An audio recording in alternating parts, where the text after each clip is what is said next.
Hi, how's it going? You been good? I've had computer problems and some other crap came up, so I haven't really had much to talk about for a video, but I have an idea now. I've been playing the Alders, and it's really good. In some ways, it's really interesting, but it's also a very good lesson on why you need to communicate with your players. So basically, to paraphrase, you've got a lovely house, a lovely wife, a lovely job, everything is going well, COVID-19 hits again, a recession happens, your wife gets a better job abroad, and you get really, really upset and pissy that he wants to sell the house instead of sitting down, look, honey, we don't own this house, we are drowning in debt, we should just sell it for what we can and get the heck out of here. And instead they fight and have an argument and he goes to space. And then going to space, everybody else around him dies immediately and he is the sole survivor and now he must create clones of himself to survive. By using this new and exciting space technology, he can create different alternative versions of himself which are slightly better than him. They must work together to get away from the sun. It was a good time, a fun time, and then it ended up going really dumb. Now, I'm going to tell you what I thought was going to happen. Basically, this guy called Maxwell, he said he was working with veterans, etc., and people with PTSD. You eventually find this guy called a miner who lost his arm in an accident. Now, I assumed, given the contrivancy of my backstory and how different the other guy from the almost exact same timeline is, this is very strange, I assumed that somehow I had been cloned to get to this exact position. And I'm like, this is neat. I have a 1, he doesn't have a number, he must have been the original. Maxwell probably thought that this guy was easy to manipulate, had enough variants, that everything would be alright, just basically send a clone of him off into space, killed everybody else, probably clones as well, and was like, yeah, I'm just going to secretly go collect Rapidium, recreate my experiments, and thanks to a handy brain tumor, by the time that they get to the rescue point, my mate could just wait a couple of days, and they will all die of brain cancer. I know the wife kind of brings up questions, but what I assumed was that it was just a really, really happy accident that this random miner that he picked off the street just managed to marry somebody who is working in the office right now and is like, oh, that's convenient. He probably just took the woman, snipped her memories, and was like, you're married now. I know it doesn't make total sense, but Mac was a little bit grief-stricken and probably very curious to work with this technology, so they probably thought that Jan over there wouldn't question anything if he had a bit of a backstory. But that's not really what they went with. There was a gas leak, and the AI just randomly chose him to survive. I think he just gave him a can of baked beans once and he was really surprised at that, so he let him live. As a designer, you should really try and avoid things like this. I know it sounds like it's a good idea. Oh, it's random chance, that gas leak. But the problem is that it's a long-form narrative, and long-form narratives begin by being a little dance with the user. Basically, you put foreshadowing out, and then the player begins to come ideas, and the way that you're compelling the narrative forward is you want to know what's happening because you want to know if you were right. And to go, yeah, you weren't right. There was a gas leak. You could never predict this. Is going to piss you off. And I think there are better ways to tell a story about cloning in space and evil corporations than just, yeah, we got this random guy off the street, we were really lucky. It kind of just brings the whole thing down. Now, I'm not really big on these things, resource gathering and maintaining bases and shit. I like them because they're fun, but I know I'm not good at them. But I do know when they don't communicate. Now, I love Oxygen Not Included, and it will tell me that I am failing in multiple ways and I am going to end up in disaster. This game, not so much. You can end up going for ages and it won't tell you you're screwing up, and even when it comes to gathering resources, it's like, yeah, you'll have to go through like several menus to get a vague idea to know that you need this many things. So there's this thing called the Husbando Simulator. Basically, the Husbando Simulator is kind of fun, and it's one of the reasons you're playing the game to get all the husbandos. But the problem is your husbandos are very cagey about conversation, which is fair. But the problem is the game doesn't let you know things. Like, when they get the brain cancer, the clock is ticking, and you think that it is only a matter of days or hours before this kills them, instead of the game sitting down and going, look, we've got 30 days for you to go through and get all the resources and get everything up and running, and everything's going to be alright as long as we can figure this out. Come to me on day 30 with your solution and we'll get going. And yeah, the game doesn't do that. It's just like, yeah, we're all going to die and we're all really scared and pissed about it. Where the fuck is your idea? And then when you actually do what they want because you like your husbandos, they get really angry at you and no longer talk to you, which was the entire point of the game. And instead of being a sensible designer, going, oh, this is going to happen, I'm just going to put in a bull that means that if you do talk to them, they don't get the positive emotions, only negative emotions. No, it's like, fuck you. And that just kind of feels spiteful for this type of thing. And one of the ultimate things that reflects in the game design and story is how it does not communicate cloning to you. Basically, what it is that you're in a deep space mining operation. It's been hinted that brain scans are perfectly normal, you just have to consent to them. So it just takes logic that if there has in an accident, since you're in deep space, you can just clone a guy again. Everything is cool. Everything is normal. Problem is that you could put an argument you're wasting rupidium creating alternative versions of yourself, but rupidium is on the ground. It's in the walls. It's everywhere. And you get like humongous boxes of it. And it's been proven to be a resource that you can't always take back with you anyway without massive amounts of care. So frankly, the argument that he is in trouble starts to fizzle out because cloning is normal. This is just using a different method of cloning that is experimental, yes, but your upper management approved of it so that he is more in trouble if you're going to go with the whole corporate dystopia bullshit. But nah, you're a naughty, naughty boy for trying to survive and running away from the sun. A better way to design this would have been to show the player that this is kind of wrong by just simply having a humongous ship with all the bits and pieces that will be unlocked later in the game and going, oh, I'm alone on the ship, and what am I going to do? And he's like, I have some technology that can save you. It's all crackly and griddled, and he just says that you have to build it. And then you find out that you have to dismantle the entire freaking ship to do it, and then you can build your womb and update the supercomputer to create the clone of yourself. And now you've got a small shambling little spaceship that, can't do anything right. But no, it's just like, hey, just clone yourself. It'll be fine. Comes out of the box. It's like, it's on the ship. It must be normal. You want to indicate to your players something isn't normal and something is wrong. You have to push at it and show it through gameplay and world design. Otherwise, we're just going to assume because it's a sci-fi that it has always been there and it has always existed. And dismantling an entire ship kind of raises suspicions that overall there is something wrong. Just get the player to delete the black box that is sending out a signal, and if they don't, just get them hanging around for like 5 to 10 minutes in game time. Someone comes and picks them up. There's your foreshadowing that this guy is evil. And what you are currently doing is wrong. And if you wanted to get into it, I think what would be kind of cool is that you also have to highly, highly modify the supercomputer, which I think the corporation would be very, very interested in knowing why you were destroying company property and why you cannibalized the ship to create weird clones of yourself. This kind of feels more like a motive that you'd want to keep quiet about than just following some guy's orders. But the thing is, there is no reason to distract Maxwell.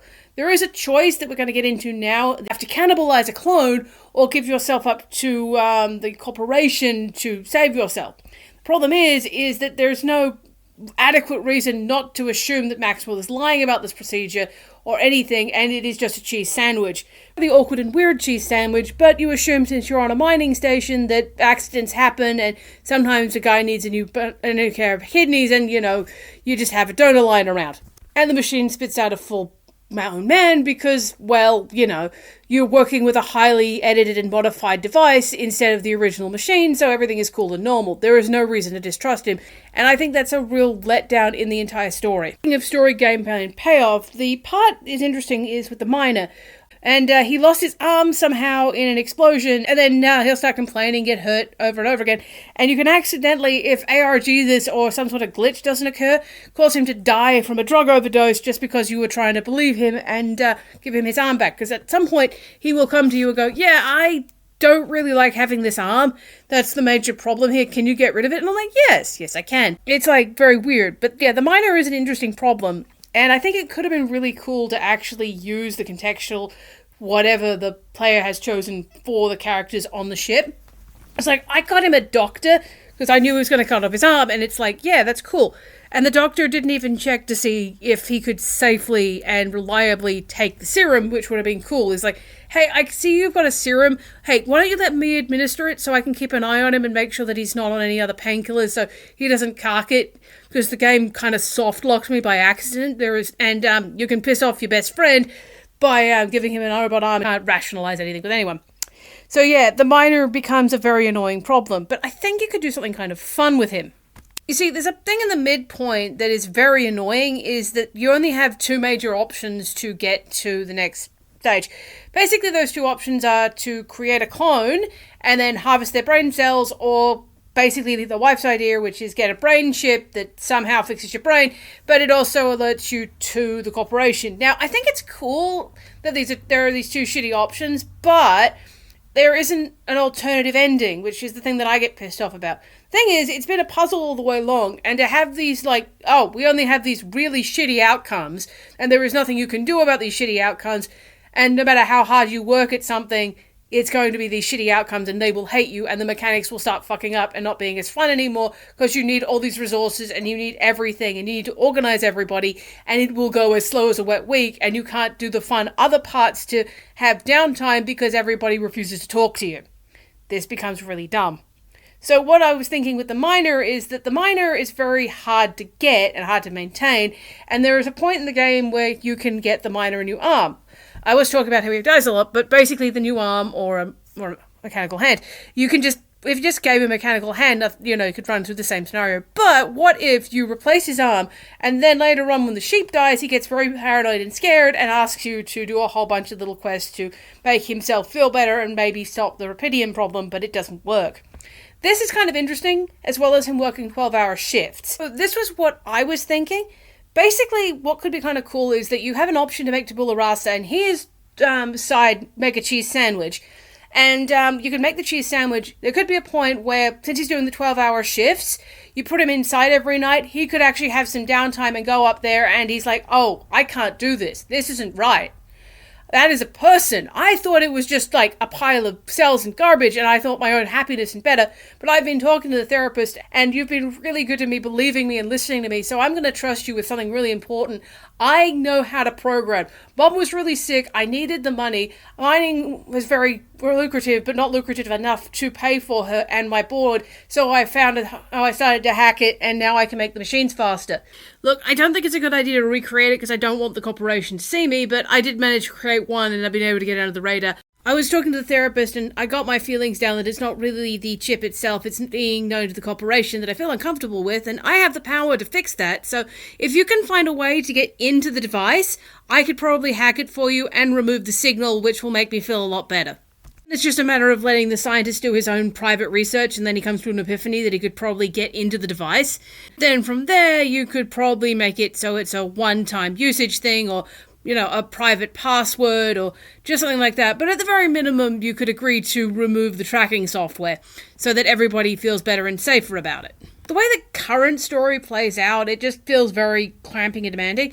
And while I've got your attention, I'd like to point out how annoying getting the motivation going. You have to play beer pong. You have to play beer pong constantly. Beer pong was fun for 5 glorious minutes, and now I just have to keep doing it as an obligation. I don't want to play beer pong with my husband. It goes against all the other mechanics that we've set up and established. I think one of the best ones would be, since you obviously get a choice in these things, is you build a refinery and you find a way to refine really nice fresh beer that kind of makes them a lot more happier. Or you find a way to basically get up early and press the coffee pot to turn it on. These two would be better options on raising motivation than going down into the basement and playing beer pong for several hours. Okay, tangent over. Let's get back to the actual problem at hand. What happens is that it feels like a punishment in gameplay-wise that the mechanics start to fall apart and get very slow. The second part of the game requires so many fucking resources, and the miner and several other people will go and stop working as much, and it will become slow, frustrating, and annoying, and it is not fun to go for long periods of time and press A repeatedly to go mine shit in the middle of nowhere when you need to explore and get more shit going. You can get auto miners, but they don't do as well. So to have it that you can at least try to get more people on your side and get them feeling better shows that you were at least trying before the major fallout, and change the story just a bit, which would probably make me feel better, because the way it's done right now, it kind of gimps up all the mechanics and just makes everything kind of just not play right and feel like a punishment for just doing the right thing. You should be able to do certain things. That, and there's a concept in game design where even though we have given you multiple options and choices, you're funneled into only 2 decisions, and in this game where there isn't generally a good ending, well, there is, but it's not brilliant, it would be nice to know that, look, there isn't a good ending, but I did right by these people, and I listened to their concerns, and I was able to try and find a solution out of this situation that, while not brilliant, is a lot better than, you know, cannibalizing a guy or giving ourselves to the corporation. I'm choosing this middle route for my people. And I think it would breeze better with the mechanics, because when I was playing it, I thought, oh, you're having very bad feelings right now. I have summoned this therapist so he could let you talk out your feelings. And then the game is like, no, fuck you, you can't use the therapy room. And I am like, that really breaks the game mechanics, and I don't really like the fact that 3 of them can't go and talk out their feelings, because I feel invested in my husband. And the fact that the miner is only working 7-hour shifts and he's very slow, and the game is demanding a shit ton of resources to get anywhere, and when you need to escape, they all have to be on shift. I just find it very, very annoying that there is now a very small window. So if I can just whittle it down to 2 people being upset at me, I think that would be a really cool compromise of the design, because it generally doesn't matter who is mad at you at the end of the day, because Act 3 has to begin. If you really don't want the miner around, you could just generally have it that the Rapidium arm he has melts off, if that is something that you want to try doing. Because that way, you know, like, you have 4 people, but you don't have 4 people. Just want to point out, I didn't actually play Chapter 3, so I don't have the same living experience, but I'm getting older and I don't really want to waste my time doing something that isn't fundamentally making me happy, and I'd rather just talk about this and the ideas that I have. But basically, Chapter 3...